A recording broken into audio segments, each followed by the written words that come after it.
All right, after spending 7 months trapped in a Malaysian airport and 2 months in a detention center, Syrian refugee Hassan Al Kantor has finally made it to Canada. We spoke with him in the summer, back in July, when he was 133 days into his ordeal.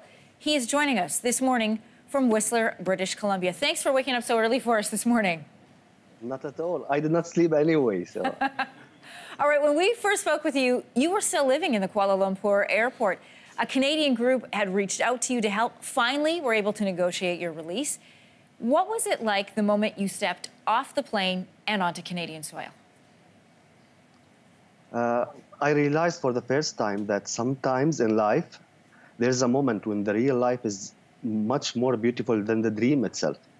All what I was asking for is to be permanently legal, safe, have a family and a house, and all of a sudden I get the full package altogether. So it was an amazing.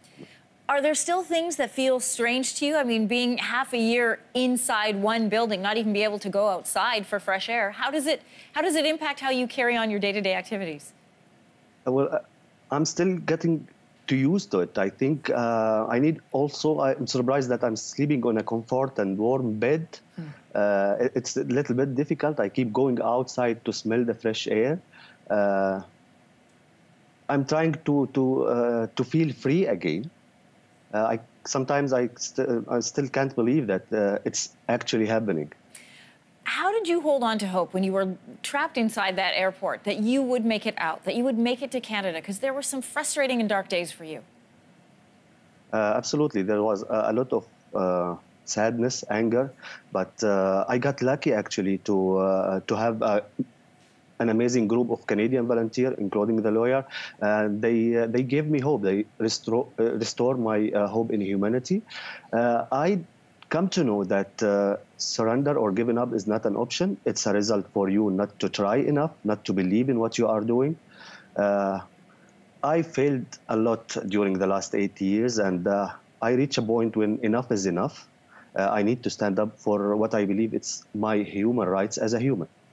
You had a very full life when you were living in Syria. You had a full-time career. You fled that when war broke out. What are your hopes and plans now that you're here in Canada? No, as a correction, I went, my first travel from Syria, it was in 2006. But the tragedy, my own tragedy, started in 2011 when the Syrian war started.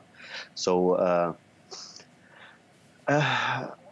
I'm so excited. I'm still trying to convince myself that I'm actually living the dream now, and I have a new whole life in front of me, and I cannot wait to prove myself and to thank the people, the Canadian society, who give me a chance to be a part of this wonderful community, and not to prove them wrong, and to give a photo that we are a good people.